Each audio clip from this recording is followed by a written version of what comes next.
देश दुनिया की सारी बड़ी खबरें के आगे सामने सबसे पहले को बताएंगे, जहां पर कांग्रेस पार्टी के द्वारा देश के कई राज्यों के अंदर चुनाव की प्रक्रिया पर सवाल खड़े किए जाने को लेकर भाजपा के लोग देने लगते हैं ज्ञान, लेकिन जब खुद पर आ गई बात तो बीजेपी के लोग सड़कों पर उतरकर करने लगे प्रदर्शन दोस्तों, और यहां तक कि चुनाव रद्द करने की भी मांग करने लगे। बताएंगे कहां से जुड़ी बड़ी अपडेट सामने आई है, जहां पर भाजपाइयों का चेहरा एक बार फिर से हो गया एक्सपोज, और बताएंगे कैसे चुनाव की प्रक्रिया से ही इनका भरोसा उठ गया है। दोस्तों इसी के साथ में चलेंगे एक और बड़ी खबर की तरफ, जहां पर कांग्रेस पार्टी आज पूरे देश भर के अंदर देशव्यापी छात्रों की गूंज अभियान की शुरुआत कर रही है। प्रयागराज रहेगा फोकस में, बताएंगे डिटेल में किस तरीके का पूरा प्रोग्राम है दोस्तों। वहीं पर राहुल गांधी ने भारत की धाराशाही होती अर्थव्यवस्था को मजदूरों के साथ अमानवीय व्यवहार से जोड़कर एक बड़ा दावा किया है। इसी के साथ में चौतरफा फंस चुके हैं मोहन यादव दोस्तों। मामला सीधा पहुंचा है सुप्रीम कोर्ट और ईरान के सुप्रीम लीडर आयतुल्लाह खामेनेई के अंतिम संस्कार में भारत को बुलाया गया है। दोस्तों बताएंगे क्या स्टैंड ले रही है बीजेपी की सरकार, और एक एक करके चलेंगे आज की सारी बड़ी खबरें। लेकिन उससे पहले अगर आप भी मानते हैं कि दोस्तों आज अगर देश के अंदर कांग्रेस पार्टी की सरकार बन जाए तो बीजेपी का तुरंत चुनाव से भरोसा उठ जाएगा और भाजपा वाले ही चुनाव आयोग को लपेटे में लेते हुए नजर आएंगे, तो इस वीडियो को लाइक करके लाल बटन दबाकर चैनल को सब्सक्राइब करके बेल आइकन दबाकर कमेंट बॉक्स में अपनी राय जरूर लिखकर बताएगा। दोस्तों चलते हैं सबसे पहले सबसे बड़ी ब्रेकिंग न्यूज अपडेट की तरफ, जहां पर देश के अंदर चुनाव की प्रक्रिया को लेकर जब भी विपक्ष के द्वारा सवाल खड़ा किया जाता है दोस्तों, खासकर एसआईआर से जुड़े मामले को लेकर, ईवीएम के काम करने के तरीके को लेकर और चुनाव अधिकारियों के रवैये को लेकर दोस्तों, तो बीजेपी के लोग दावा करते हैं कि चुनाव में कोई भी धांधली नहीं हो रही है, सब कुछ सही तरीके से हो रहा है। क्योंकि ज्यादा जगह आजकल बीजेपी जीत रही है, तो भाजपा वालों का दावा है कि कांग्रेस पार्टी चुनाव की प्रक्रिया को लेकर सवाल इसलिए खड़ा करती है क्योंकि कांग्रेस पार्टी सभी राज्यों के अंदर चुनाव हार रही है, और ऐसे में ये बताने की कोशिश की जाती है कि कांग्रेस पार्टी सही मुद्दे नहीं उठा रही है, यानी चुनाव की जो प्रक्रिया है उस पर जो सवाल खड़ा कर रही है वो सही मुद्दा नहीं है, बल्कि हार से लोगों का ध्यान भटकाने के लिए मुद्दा उठाया जा रहा है दोस्तों। लेकिन जब बात कांग्रेस पार्टी शासनकाल की आती है, यानी जहां पर कांग्रेस पार्टी की सरकार चल रही है दोस्तों, वहां पर भाजपाइयों का रुख अचानक से बदल जाता है। ये खबर हिमाचल प्रदेश से जुड़ी हुई है दोस्तों, जहां पर हमीरपुर के अंदर सुजानपुर के नगर परिषद के अध्यक्ष और उपाध्यक्ष के चुनाव कराए गए, जिसे लेकर भाजपाइयों को चुनाव का नतीजा पसंद नहीं आया दोस्तों। और इसके बाद भाजपाइयों ने सड़क पर उतरकर प्रदर्शन करना शुरू कर दिया और राज्य सरकार यानी कांग्रेस पार्टी सरकार को लेकर प्रदर्शन करते हुए दावा किया कि राज्य के अंदर चुनाव की लूट की गई और कांग्रेस पार्टी के शासन व्यवस्था पर इनको भरोसा नहीं है। बीजेपी के कार्यकर्ता मैदान में उतरकर कह रहे हैं कि हमको चुनाव में बिल्कुल भरोसा नहीं है। एसडीएम ने पहले कहा था कि चुनाव प्रक्रिया अभी शुरू नहीं होगी, इसके बाद चुनाव करवा दिए गए, और इसके बाद भाजपाइयों के द्वारा आरोप लगाया जा रहा है कि चुनाव में पूरी तरीके से धांधली की गई है और लोकतंत्र की हत्या की गई है, इसीलिए चुनाव को रद्द किया जाए। यानी कांग्रेस पार्टी की सरकार जहां चल रही है दोस्तों, वहां पर भाजपा वाले चुनाव की प्रक्रिया को ही ठुकरा रहे हैं दोस्तों, और दावा कर रहे हैं कि लोकतंत्र की हत्या की गई, इसलिए चुनाव को रद्द किया जाना चाहिए। इसे पता चलता है कि जहां पर कांग्रेस पार्टी की सरकार चल रही है वहां पर भाजपा वालों को चुनाव आयोग और चुनाव के प्रक्रिया पर ही भरोसा नहीं है दोस्तों। चुनाव रद्द कराने के लिए सड़कों पर उतरकर प्रदर्शन कर रहे हैं। अगर आप भी मानते हैं कि 2 मिनट के अंदर भाजपा का चुनाव से भरोसा उतर जाता है अगर कांग्रेस की सरकार होती है, तो इससे पता चलता है कि चुनाव कराए कैसे जाते हैं दोस्तों। वैसे भी अगर आप देखें तो बीजेपी के नेताओं की, खासकर भाजपा के इन कार्यकर्ताओं की ये दोगली नीति है, जहां पर कांग्रेस पार्टी के शासनकाल में इनको चुनाव रद्द करवाना है, लेकिन जब बात कांग्रेस पार्टी सवाल उठाती है अलग अलग राज्यों के अंदर, तब बीजेपी के लोग दावा करते हैं कि क्योंकि कांग्रेस पार्टी हार गई है तो इसीलिए चुनाव की प्रक्रिया पर सवाल खड़ा कर रही है। अगर आप भी मानते हैं कि ये साफ तौर पर एक सीधा सीधा उदाहरण है जिसमें पता चलता है कि बीजेपी खुद की कड़वी दवाई को पसंद नहीं कर पा रही है, यानी जब कांग्रेस पार्टी ने बीजेपी को सिखाया कि आखिर चुनाव कैसे होता है अधिकारियों का इस्तेमाल करके, तो ये बात भाजपा वालों को पसंद नहीं आ रही है दोस्तों। 2 शब्द जरूर लिखकर बताएगा, ज्यादा से ज्यादा वीडियो को शेयर कीजिएगा। चलते हैं एक और बड़ी अपडेट की तरफ, जहां पर कांग्रेस पार्टी आज पूरे देश के अंदर देशव्यापी छात्रों की गूंज अभियान की शुरुआत कर रही है दोस्तों। जो अपडेट है वो ये की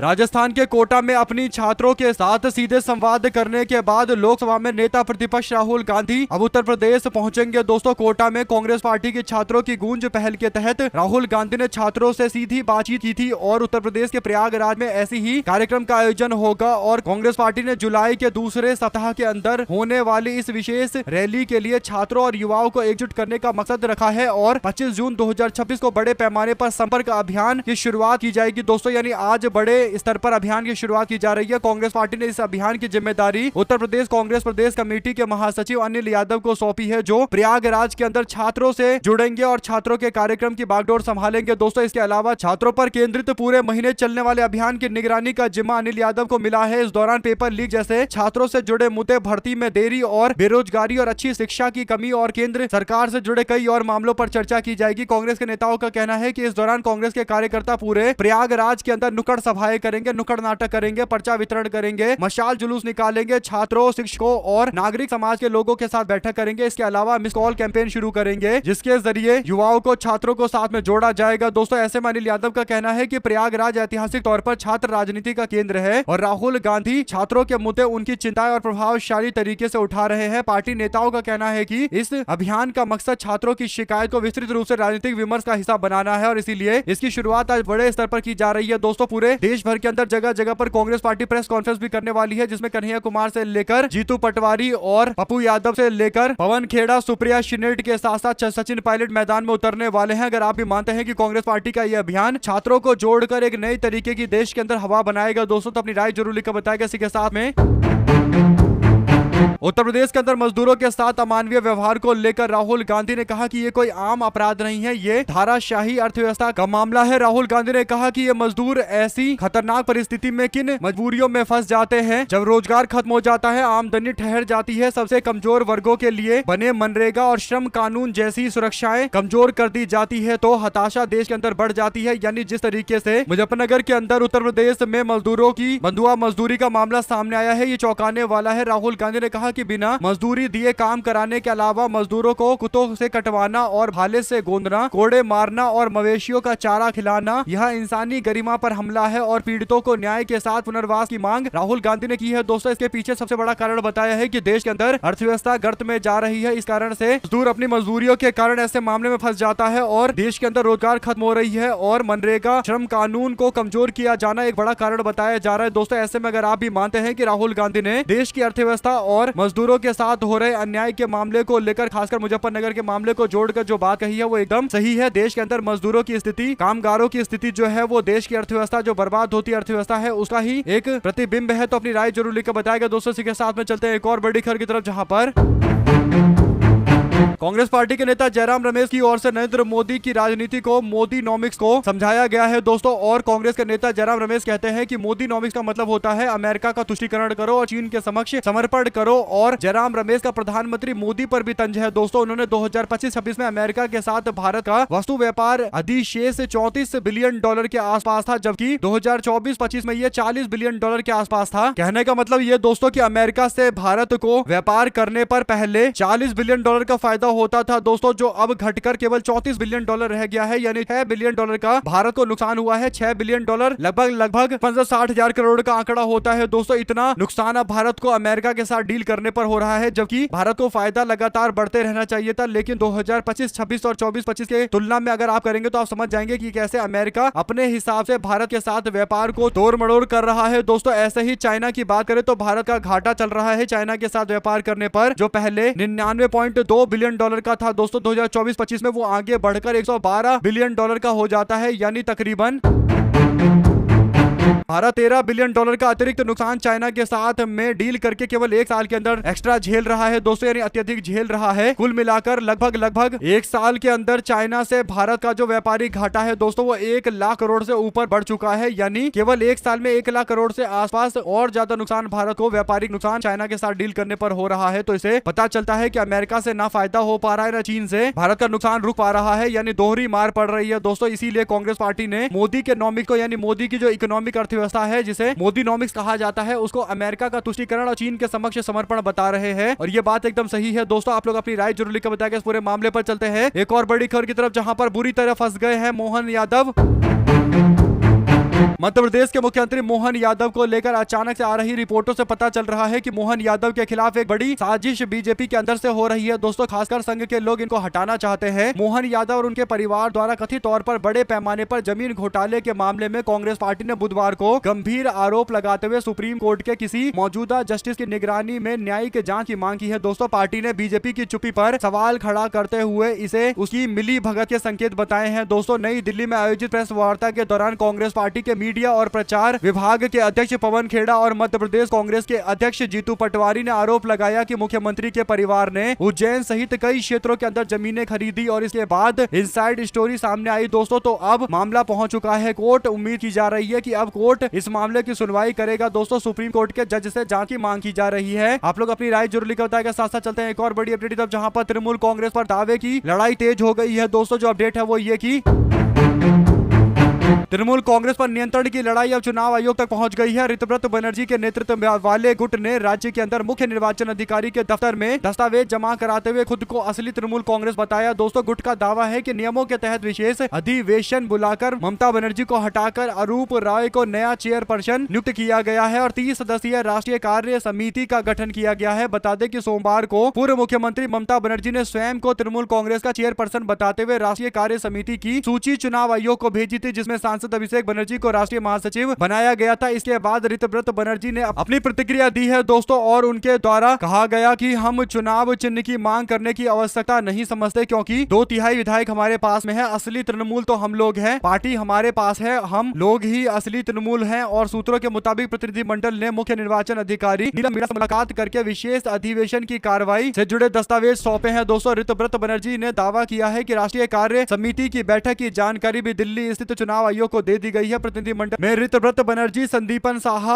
और जावेद खान, अरूप रॉय और अखरुजमान शामिल हैं दोस्तों। और इसके साथ ही पूर्व मंत्री ज्योति प्रिय मलिक ने ऋतव्रत गुट के नेताओं से मुलाकात की है दोस्तों, जबकि वरिष्ठ विधायक अशोक देव ने भी इस गुट में शामिल होने की खबर दी है। दोस्तों, गौरतलब है कि टीएमसी के 80 विधायकों में से 60 ने ऋतव्रत के नेतृत्व में अपना गुट बना लिया है। कुल मिलाकर ऋतव्रत बनर्जी दावा कर रहे हैं कि पार्टी उनकी है, जबकि ममता बनर्जी के नाम पर पार्टी चल रही थी और वो अध्यक्ष है, तो उनका दावा उनकी पार्टी है। अब ये संघर्ष लगातार जारी है दोस्तों। आप लोग इस पर क्या टिप्पणी करना चाहते हैं, अपनी राय जरूर लिखकर बताएगा। साथ साथ पंजाब में कांग्रेस पार्टी में अंतर कलह है दोस्तों, गुटबाजी है, सब एक साथ नहीं बैठते। इस तरीके के जो दावे कुछ दिनों से लगातार चल रहे थे, उन दावों पर पूरी तरीके से कांग्रेस पार्टी के नेताओं ने पानी फेर दिया है दोस्तों। कांग्रेस पार्टी के नेता राहुल गांधी और सोनिया गांधी ने पंजाब के सारे नेताओं को बुलाकर एकजुटता के साथ काम करने के लिए बोला और इसका असर हुआ दोस्तों। चरणजीत सिंह चन्नी और राजा वड़िंग, जिनके आपस में विवाद की चर्चाएं चलती थी, वो एक दूसरे के बगल में बैठे हुए थे और पूर्व मुख्यमंत्री चरणजीत सिंह चन्नी ने इस दौरान केवल भगवंत मान पर निशाना साधा दोस्तों, और प्रताप बाजवा भी दिखाई दे रहे हैं। और दो नेता कांग्रेस पार्टी के यानी पांचों जो पंजाब में कांग्रेस पार्टी के टॉप लेवल के लोग हैं दोस्तों, वो सबके सब एक साथ मौजूद होकर प्रेस कॉन्फ्रेंस कर रहे थे। इससे पता चल रहा है कि पंजाब के अंदर कांग्रेस पार्टी वापस से अपने पुराने दौर में लौट रही है, जहां पर गुटबाजी जीरो और संघर्ष भरकर किया जा रहा है। ऐसे में आने वाले दिनों के अंदर पंजाब कांग्रेस और ज्यादा मजबूत, स्थिर और एकजुट दिखाई देने वाली है। तो अपनी राय जरूर लिखकर बताएगा दोस्तों। और ये प्रेस कॉन्फ्रेंस ही मैसेज क्लियर कर रही है। साथ साथ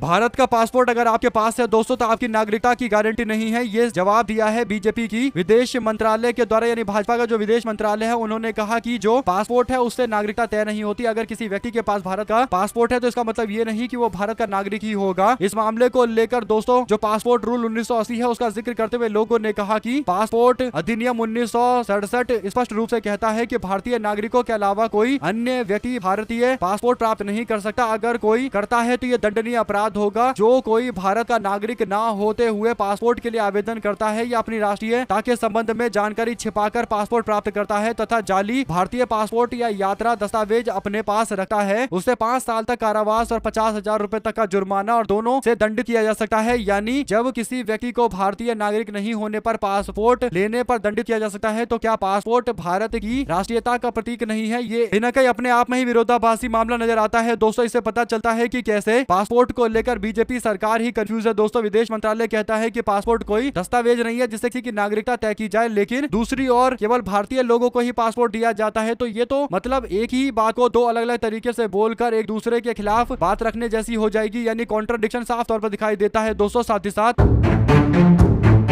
ईरान को लेकर भारत की क्या नीति है दोस्तों, आने वाले दिनों के अंदर ये स्पष्ट करना पड़ेगा। आपको बता दें कि ईरान और अमेरिका के बीच में जो जंग छिड़ी हुई थी उसे लेकर स्पष्टता से जानकारी मिल गई है कि ये जंग खत्म हो गई है दोस्तों। अमेरिका और ईरान ने दस्तावेज पर साइन कर दिया और आपस में डील कर लिया और इसके बाद युद्ध रुक गया है। ऐसे में दोस्तों युद्ध रुका तो अब एक बड़ा कार्यक्रम आयोजित होने जा रहा है ईरान के अंदर, और वो बड़ा कार्यक्रम है ईरान के supreme leader अयतुल्ला Syed Ali Khamenei के अंतिम संस्कार को लेकर दोस्तों। और ये जो बड़ा कार्यक्रम आयोजित किया जाएगा, इसके लिए अलग अलग देशों के प्रतिनिधियों को बुलाया जा रहा है। ईरान ने भारत को भी चिट्ठी लिखी है और भारत के प्रधानमंत्री को आमंत्रित किया है, उनको बुलाया है कि आप आइए और ईरान के जो सुप्रीम लीडर हैं अयतुल्ला अली खामेनेई, उनके अंतिम संस्कार में शामिल हुई। अब देखने वाली बात यह है दोस्तों कि क्या भाजपा के लोग अपने प्रधानमंत्री को ईरान भेजेंगे इस मामले पर ईरान में बातचीत करने के लिए, अयतुल्ला खामेनेई को श्रद्धांजलि देने के लिए, क्योंकि प्रधानमंत्री को आमंत्रण भेजा गया है दोस्तों। ऐसे में देखना यह होगा कि क्या बीजेपी की सरकार विदेश नीति के मामले में अमेरिका के गुस्से का सामना कर पाएगी, यानी अमेरिका नाराज नाराज हो जाएगा अगर ईरान जाता है भारत का कोई प्रतिनिधिमंडल दोस्तों। प्रधानमंत्री ईरान क्या जाएंगे? क्या आपको लगता है दोस्तों? क्या भारतीय जनता पार्टी के विदेश नीति में आपको ये मामला दिखाई देता है? जो भी आपकी राय है लिखकर जरूर बताएगा दोस्तों। ज्यादा से ज्यादा वीडियो को शेयर कीजिएगा। साथ साथ चलते हैं एक और बिग बिग न्यूज अपडेट की तरफ, जहां पर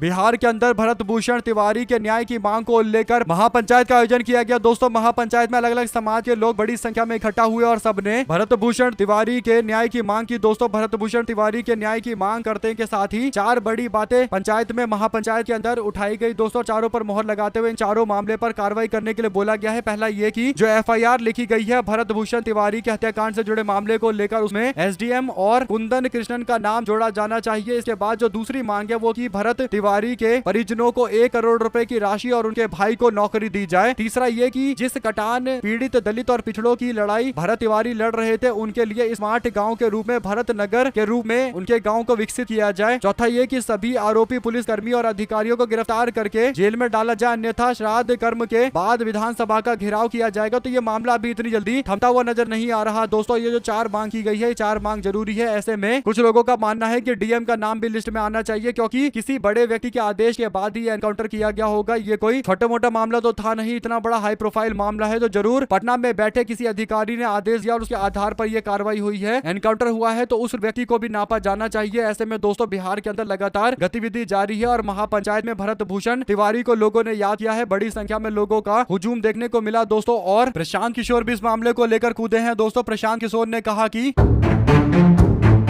यदि भरत भूषण तिवारी को न्याय नहीं मिलता तो आंदोलन को और व्यापक बनाएंगे। उन्होंने कहा कि पुलिसकर्मी बिना ऊपर के आदेश के गोली नहीं चला सकता। उन्होंने इस मुद्दे को उठाया। इस मामले पर पुलिस की कार्रवाई का आदेश किस स्तर पर से हुआ, इसकी जवाबदेही तय करने के लिए बोला गया है दोस्तों। जांच की मांग की गई है। उन्होंने ये भी कहा है कि न्यायिक जांच के दायरे में केवल स्थानीय पुलिस अधिकारी नहीं हो, बल्कि गृह विभाग और DGP और अन्य जो हाई प्रोफाइल वाले लोग हैं उन सबको जिम्मेदार बनाया जाना चाहिए। अधिकारियों को इसमें शामिल किया जाना चाहिए। उन्होंने मांग की कि न्यायिक जांच किसी सेवा निवृत्त न्यायाधीश के बजाय कार्यरत यानी जो काम कर रहे हैं न्यायाधीश जो जज हैं अभी वर्तमान में, उनकी निगरानी में कार्रवाई कराई जानी चाहिए। जांच 3 महीने के भीतर पूरा होना चाहिए। प्रशांत किशोर ने कहा कि केवल संबंधित दरोगा DSP को निलंबन करने से न्याय नहीं मिलेगा। जनता को न्याय तब मिलेगा जब BJP की सरकार 15 दिनों के अल्टीमेटम के अंतर्गत कार्रवाई करेगी। और चेतावनी दे दी गई है कि अगर 15 दिनों के अंदर कोई कार्रवाई नहीं की गई और न्याय नहीं दिया गया तो फिर हम लोग पटना का घेराव भी करेंगे। मुख्यमंत्री सम्राट चौधरी से पीड़ित परिवार को मुलाकात करवाएंगे। अगर सम्राट चौधरी ने मुलाकात नहीं करना चाहा तो फिर हम उनके आवास का घेराव भी करेंगे। यानी आने वाले दिनों के अंदर जोरदार तरीके का दंगल होता हुआ नजर आएगा दोस्तों। कुल मिलाकर प्रशांत किशोर की पार्टी लड़ाई लड़ने के लिए तैयार है और कांग्रेस पार्टी ने भी अपने प्रतिनिधिमंडल को भरत भूषण के न्याय की मांग के लिए भेजा है दोस्तों। आप लोग इस पर अपनी राय जरूर लिखकर बताएगा और ज्यादा से ज्यादा वीडियो को शेयर कीजिएगा। साथ साथ चलते हैं एक और बड़ी खबर की तरफ, जहां पर